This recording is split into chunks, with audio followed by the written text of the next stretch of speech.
Hi, I'm Dinah Furchtgott-Roth, a senior fellow here at the Hudson Institute and director of the Center for Employment Policy. I'm very honored to have my colleague Irwin Stelzer, the director of the Center for Economic Policy, who's here to talk to us about the events in Britain. Irwin, you're just going off to Britain this weekend. Can you tell us a little bit about what's happening there and about how the Conservatives are managing to achieve a coalition with the Liberal Democrats? Well, they're achieving it at the expense of principle. I'm shocked to hear that any politicians would drop their principles. You know, if you don't like this set of principles, they have another set, as Groucho Marx once said. The choice was to run a minority government, which would fail within about 8 months, as minority governments do. There were two problems with that. They wanted to stay in power. This is the Conservatives. And second, none of the parties had any money to run another campaign in 8 months. They're broke. So what David Cameron did was woo the Liberal Democrats with the promise of reforming the voting system. The Liberal Democrats always get less representation in Parliament than their popular vote would indicate. And this is for them what they've been waiting for all their lives. They would give anything on any other principle to get this, and they didn't have to. They did a very good bargain, I thought. So we now have a coalition government. The last peacetime coalition government was 1931.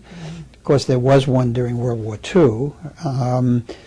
And we'll have to see what happens. It's not, to me, not very encouraging for a couple of reasons, but I suspect it might be durable.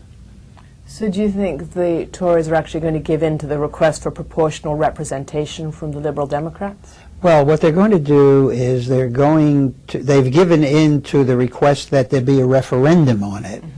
So they will vote for a referendum, but then they're free to oppose it when the referendum takes place. I see. So it might actually not happen.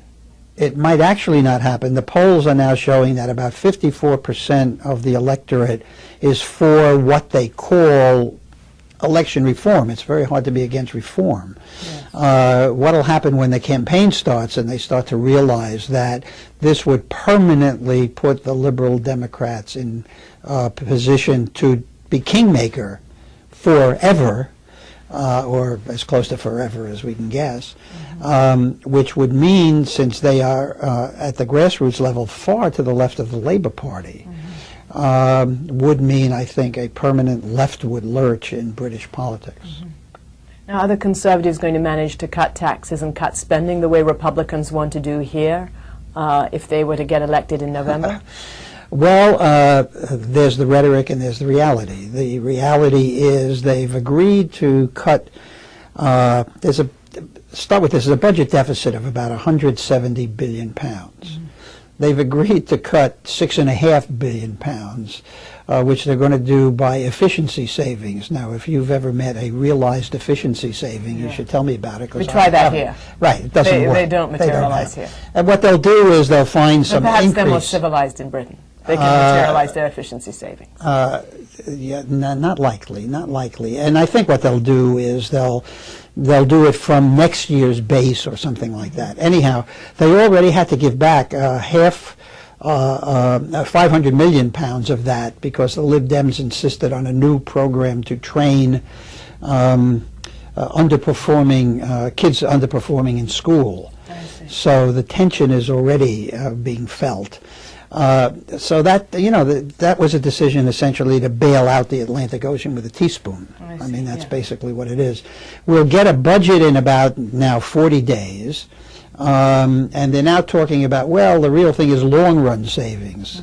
Well, when you're running a 12% of GDP deficit, and the rating agencies have warned you about your AAA rating, the long run might be dead, as Keynes would say, by the time they get there. I'm not terribly optimistic. Remember, the government there is taking 52% of GDP. It's terrible. And there are places in the north where 75% of the voters work for the government or for agencies beholden to the government. So there's a democratic problem there that I just don't know if they can surmount. Well, one last question. Do you think that Britain and the pound are profiting from the decline of the euro? and Europe's decline. Europe is in terrible straits due to the condition of Greece and the euro, and one would think perhaps Britain would benefit a little bit. Well, it's benefiting some. First of all, it's benefiting because it now has bragging rights. It stayed out of the euro. Even though, by the way, the Liberal Democrats still want to go into it. Liberal Democrats want to go into it. I mean, I know that conservatives don't like Gordon Brown very much, but you can thank Gordon Brown for staying out of the euro. Thank you, Gordon Brown. Thank you, Gordon Brown. They are benefiting some from the lower pound also, but they are not going to benefit from low growth in Europe very much. I mean, the euro is one thing, and that's helping them. Yeah. But if all of the austerity programs and the fiscal consolidation slow growth, as it inevitably will, I don't think that's going to help Britain very much. There's very little way out except cutting spending. They are going to raise some taxes, 50% marginal rate on earners making more than something like, for us, £50,000. They'll raise VAT, I suspect, from 17.5% to 20%. Why should anyone work? Well, 5 million people in Britain have decided they never will, and so they're on benefits. And it's going to be harder and harder. Also, it's going to be harder for them to keep the financial sector, because they're really coming down hard on bankers' bonuses and hedge funds and everything else. So we may get to welcome an awful lot of people to America. Well, let's hope for that. Let's hope for that. Well, thank you very much, Irwin, for taking the time to do this interview, and good luck on your trip. Well, I hope you can influence them. I doubt it, but thank you for the wishes.